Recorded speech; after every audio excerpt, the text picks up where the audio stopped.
అర్ధరాత్రి బెంగళూరు ఎయిర్పోర్ట్లో అరెస్టైన హసన్ ఎంపీ ప్రజ్వల్ రేవణ్ణ విచారణ కొనసాగుతోంది. ప్రజ్వల్ కి వైద్య పరీక్షలు చేయించిన అనంతరం సిట్ అధికారులు కోర్టులో హాజరుపరిచారు.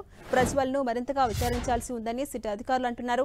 ప్రజ్వల్ ఫోన్ ఇంకా సీజ్ చేయాల్సి ఉందని, ప్రజ్వల్ ని తమ కస్టడీకి ఇవ్వాలని సిట్ కోర్టును కోరింది. మరోవైపు ప్రజ్వల్ తల్లి భవానీ రేవణ్ణకి కూడా సిట్ నోటీసులు జారీ చేసింది. ఆమెను కూడా ఈ కేసులో విచారించే అవకాశం ఉంది. ఇదిలా ఉండగా అనేక మంది మహిళలపై లైంగిక దౌర్జన్యానికి పాల్పడినట్టుగా ఆరోపణలు ఎదుర్కొంటున్న జేడీఎస్ ఎంపీ ప్రజ్వల్ రేవణ్ణను అదుపులోకి తీసుకునేందుకు మహిళా పోలీసు బృందమే ఎయిర్పోర్టుకు వెళ్లిన విషయం బయటకొచ్చింది. ఇద్దరు మహిళా ఐపీఎస్ అధికారిణులు దీనికి నేతృత్వం వహించారు.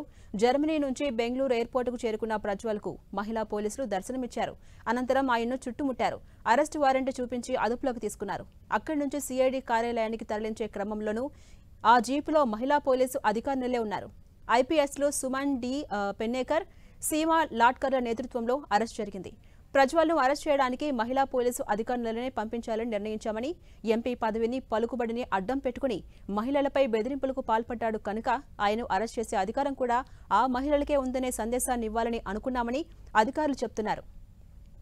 అంతేకాకుండా మహిళా అధికారులు ఎవరికి భయపడరనే సందేశాన్ని బాధిత మహిళలకు ఇవ్వడం ద్వారా వారికి భరోసా కలిగించడమే తమ ఉద్దేశమన్నారు. ప్రజ్వల్ అరెస్టులో దర్యాప్తు ముమ్మరం చేసిన అధికారులు ఆయన తల్లి భవానీ రేవణ్ణను విచారించేందుకు రెడీ అయిపోయారు.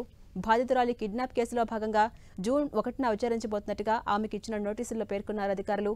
మహిళా పోలీసుల సమక్షంలోనే విచారణ ఉంటుందని, ఇందుకోసం శనివారం ఉదయం 10 గంటల నుంచి సాయంత్రం 5 గంటల వరకు ఇంట్లోనే ఉండాలని సూచించారు.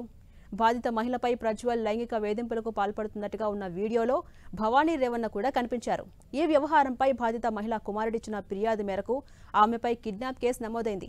ఈ క్రమంలోనే ఆమెను విచారించేందుకు సిట్ సిద్ధమైంది. అయితే ముందస్తు బెయిల్ కోసం ప్రజ్వల్, భవానీలు ప్రత్యేక కోర్టును ఆశ్రయించారు.